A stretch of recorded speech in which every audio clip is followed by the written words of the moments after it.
Good morning student. पिछले कक्षा में हम लोगों ने मिट्टी संसाधन के बारे में पढ़ा था।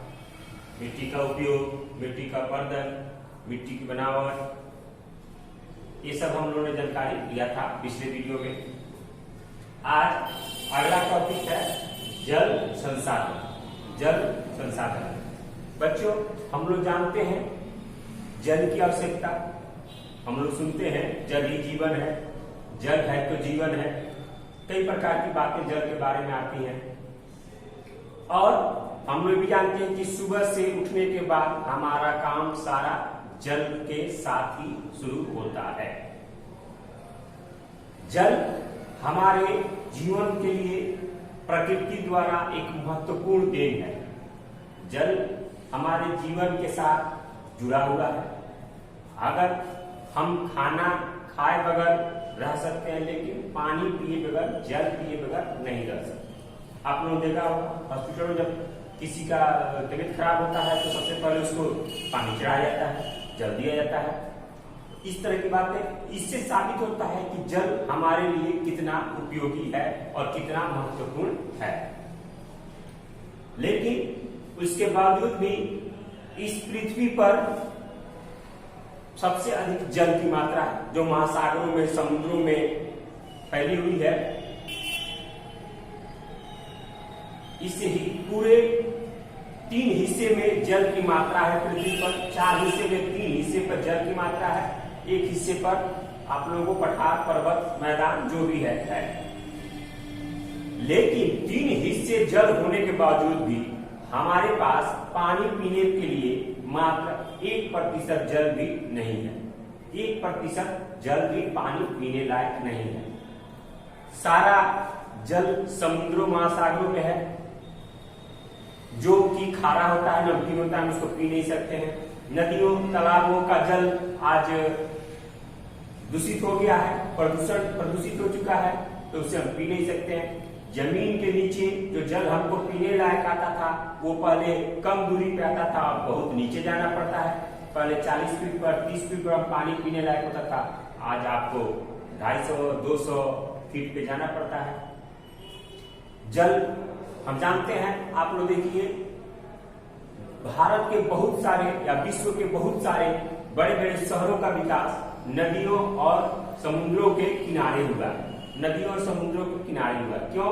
क्योंकि सबसे पुराने जमाने में जल मार्ग का उपयोग करके एक दूसरे देश में जाते थे लोग, व्यापार होता था। हम लोग जाना था, भारत की खोज वास्को डी गामा ने की थी 1498 ईस्वी में। उस समय वो भी जल मार्ग से आया था, नाव पे बैठ के। तो जल का उपयोग हम समझ सकते हैं। उसके बाद हमारे जल में अनेकों प्रकार के जलीय जीव रहते हैं, जलीय जीव जंतु रहते हैं, जिससे हम संसाधन के उपयोग करते हैं। जैसे आप देख लीजिए, मछली हम खाते हैं तो हमारे जल में पाई जाती है। तो जल हमारा कितना महत्वपूर्ण है, ये हम इसी से अंदाजा लगाया जा सकता है कि पीने लायक जल 1% भी नहीं है। आज हम बोतलों में जल पी रहे हैं खरीद के, इतना जल होने के बावजूद भी। तो जल की समस्या दिन पर दिन बढ़ती जा रही है। हम जल का अत्यधिक दुरुपयोग करते हैं। हमको आधा गिलास पानी पीना होता है तो हम 1 गिलास पानी लेते हैं, आधा गिलास पीते हैं, आधा गिलास फेंक देते हैं। फेंकने वाला पानी गिरने के साथ ही वो दूषित हो जाता है, वो किसी काम लायक नहीं रहता है। उसके बाद अत्यधिक खेतों में छिड़काव करने, कीटनाशक दवाओं का प्रयोग करने और अत्यधिक यूरिया दवाओं का प्रयोग, खाद का प्रयोग करने के कारण वो सारे जल बह के नदियों में, तालाबों में जाते हैं। उस जल को वो दूषित करते हैं, प्रदूषित करते हैं, जो बहुत ही घातक है जलीय जीवों के लिए और हमारे लिए। तो अब जल की मात्रा, इसमें क्या है, जल की मात्रा कहाँ पाई जाती है? तो सबसे अधिक जल की मात्रा आप लोगों को महासागरों में पाई जाती है। सबसे अधिक जल की मात्रा महासागरों में पाई जाती है। वो भी कि सबसे अधिक लगभग 50%, लगभग 50% जल की मात्रा तो प्रशांत महासागर में पाई जाती है। यानी जितनी भी जल की मात्रा है पृथ्वी पर, उसका लगभग 50% जल आपको प्रशांत महासागर में पाई जाती है। उसके बाद हिंद महासागर, अटलांटिक महासागर, आर्कटिक महासागर, इन क्षेत्रों में जल की मात्रा सबसे अधिक पाई जाती है। उसके बाद जल नीचे जमीन के अंदर भी पाया जाता है। अगला है आपको जल का उपयोग। जल का उपयोग,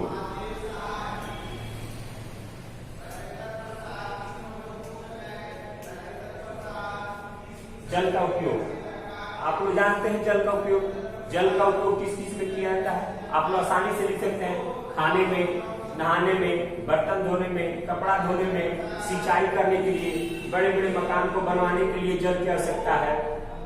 तो ये सारे जल की आवश्यकताएं हैं।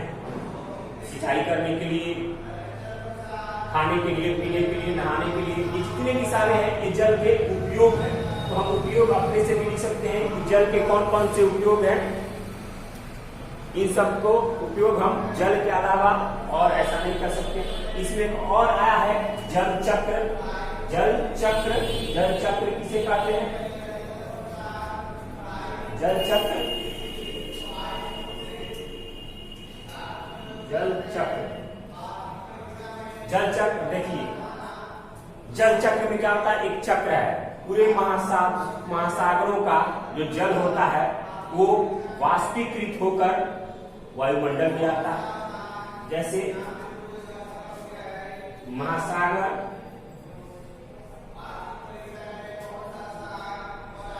महासागर का जल कहाँ जाता है? वायुमंडल में। वायुमंडल में ये बादल बनते हैं। बादल बन के फिर बरसते हैं। तो ये वर्षा में, वर्षा में देखिए महासागरों का जल वाष्पीकृत होकर कहाँ आता है? वायुमंडल में।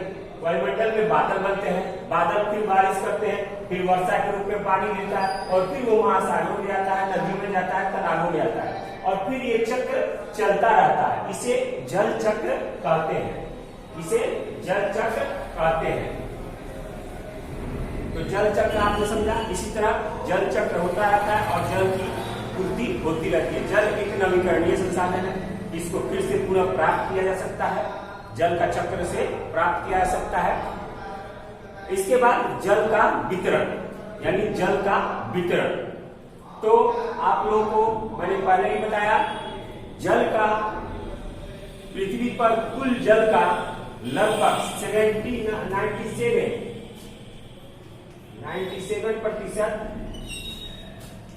महासागर में पाया जाता है। 97% आपको महासागरों में पाया जाता है। उसके बाद अन्य जो बचे वो जल आपको नदियों में, तालाबों में, झीलों में, झरनों में, वायुमंडल में, नदियों में, भूमिगत क्षेत्र में जल, बाकी बचे क्षेत्र में जल पाया जाता है। लेकिन कुल जल का 97% आपको महासागरों में पाया जाता है। बाकी जल आप लोगों को मैंने बताया नदियों में, भूमि के अंदर, झीलों में, इन सबों में पाया जाता है। तो ये जल का वितरण हो गया। उसके बाद है जल संकट। जल संकट,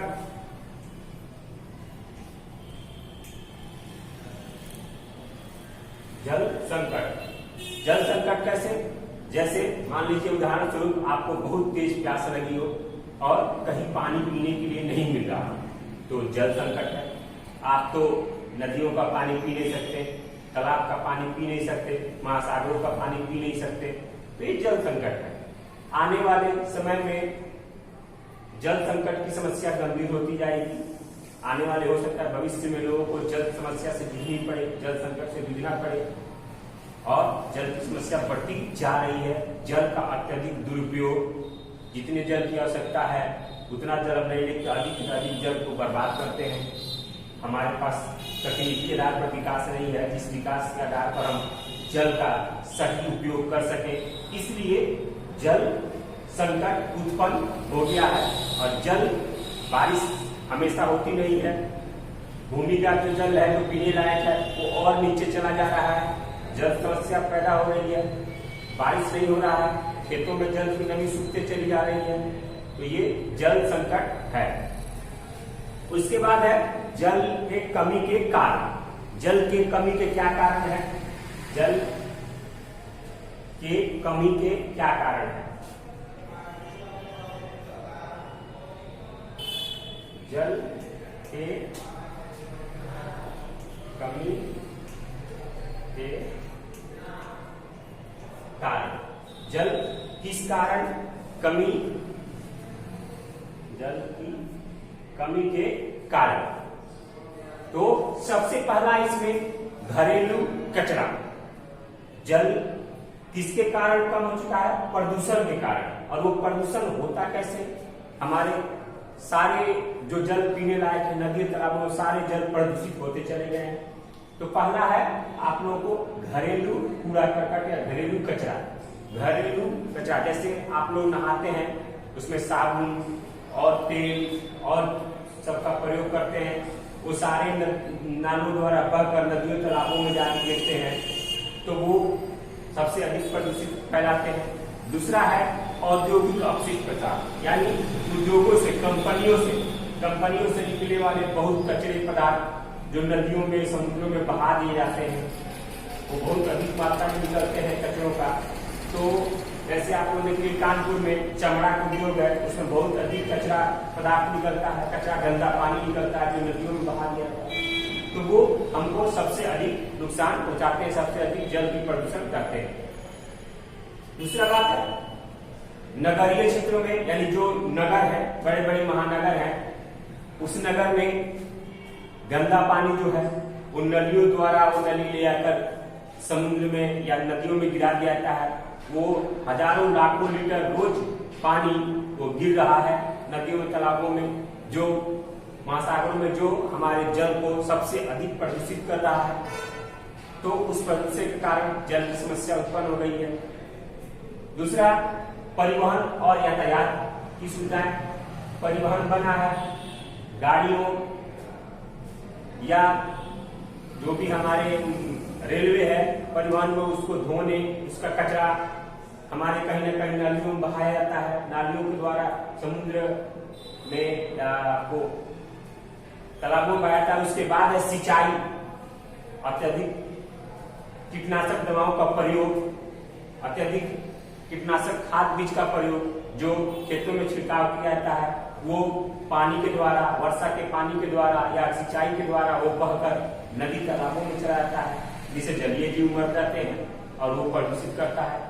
इसके कारण हमारे धीरे धीरे जल की प्रदूषण की समस्या बढ़ गई है और जल की कमी होती चली गई है।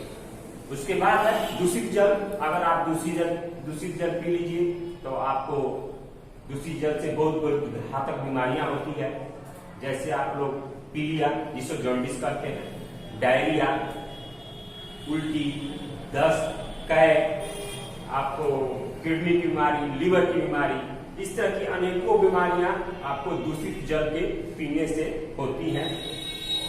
तो जल की संकट, जल प्रदूषित होता चला जा रहा है।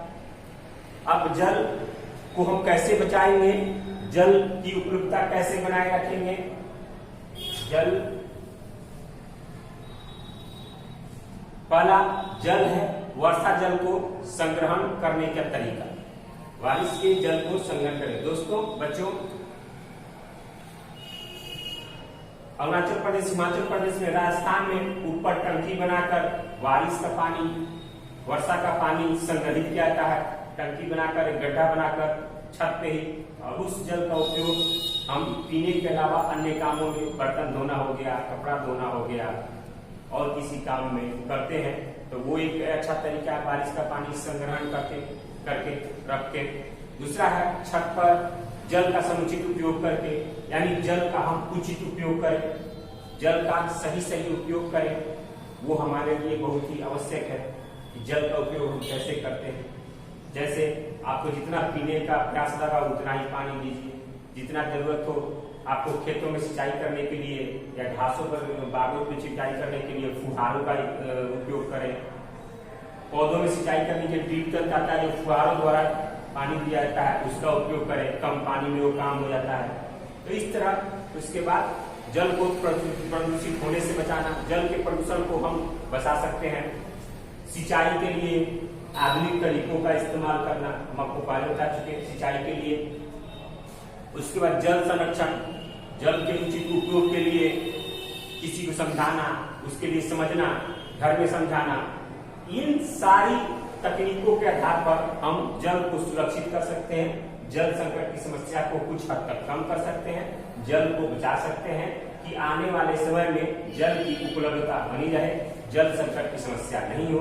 क्योंकि जैसे जैसे जनसंख्या बढ़ रही है, जल की समस्या उत्पन्न हो रही है, जल की समस्या गहरी होती जा रही है, संकट पैदा होता जा रहा है। तो हमें जल संकट को रोकना होगा। उसके लिए उचित उपयोग, समुचित उपयोग, सुनियोजित तरीके से उपयोग करना जरूरी है। इस वीडियो में आप लोग अगर किसी क्वेश्चन का आंसर हम बोल रहे हैं, उस क्वेश्चन का आंसर आप लोग पॉज करके वीडियो बोलते हुए जो बोल रहे हैं उसको लिख लीजिए, या किताब का सारा लीजिए। क्वेश्चन आप लोग जो किताब में है लघुत्तरीय, दीर्घोत्तरीय, मैं एक बार आपको समझाऊंगा सारे क्वेश्चन, लेकिन उसके बावजूद आप नोट्स में बनाइए, लिखिए उस क्वेश्चन को। और मेरे कहे हुए ऐसा देखिए कि सारा क्वेश्चन मैं लिखवाऊंगा, समय ज्यादा लगेगा। आप लोग मैं बोल रहा हूं उसको आप लोग लिख भी सकते हैं, नोट्स पे हो सकता है। अब अगला आप लोगों का बहुकल्पीय प्रश्न है, यानी ऑब्जेक्टिव टाइप क्वेश्चन है। ऑब्जेक्टिव टाइप क्वेश्चन में पहला क्वेश्चन है, पृथ्वी का कितने प्रतिशत जल भाग स्थल पर है, यानी पृथ्वी का कितने प्रतिशत भाग स्थल। तो मैंने बताया कि लगभग 3 हिस्सा जल है, 100 में से 3 हिस्सा जल है, बाकी स्थल है। तो इसका आंसर हो जाएगा 29। एक का ख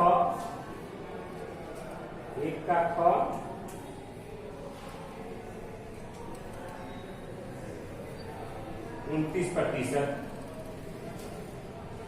दूसरा क्वेश्चन है आपको, विश्व में सघन जनसंख्या कहाँ मिलती है?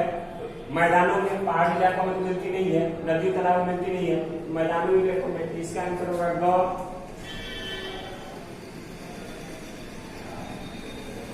मैदानी क्षेत्रों में।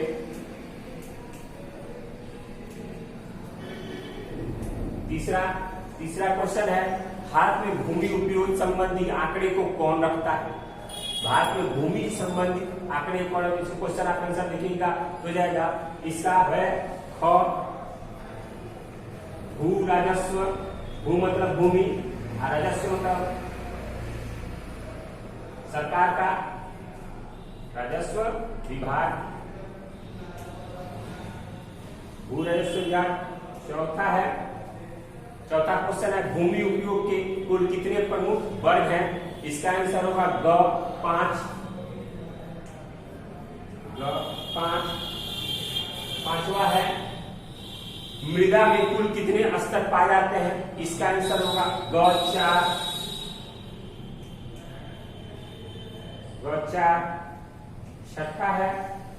छठा क्वेश्चन है, समोच्च रेखाओं में समोच्च रेखीय खेती करना किसका उपाय है? ये मृदा अपरदन वाले क्षेत्रों में, यानी मैंने आप लोगों को बताया जिस क्षेत्र में आपको मृदा अपरदन यानी पवनों द्वारा या पानी द्वारा मृदा को अपरदन होता है, मृदा का कटाव होता है, एक स्थल से दूसरे स्थल जाती है, वहां समोच्च रेखाएं खेती किया जाता है। तो इसका आंसर होगा ख, मृदा अपरदन को रोकने के लिए।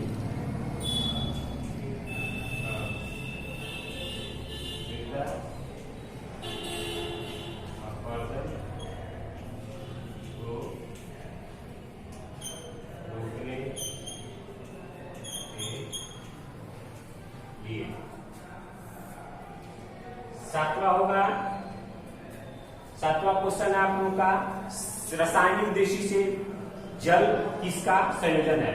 जल किससे बनता है? H2O आप जानते हैं। H मतलब हाइड्रोजन, यानी हाइड्रोजन 2 और HO और ऑक्सीजन, H2O हाइड्रोजन और ऑक्सीजन। तो इसका आंसर होगा आपको ग, हाइड्रोजन और ऑक्सीजन। ग हाइड्रोजन और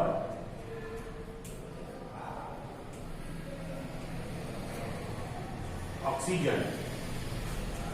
8वां क्वेश्चन है, इनमें कौन एक महासागर नहीं है? तो देखिए महासागर, इसमें आपको अंटार्कटिक महासागर नहीं है, वो सागर है, वो समुद्र है। महासागर आपको आर्टिक है, हिंद है और प्रशांत है। तो इसका आंसर होगा आपका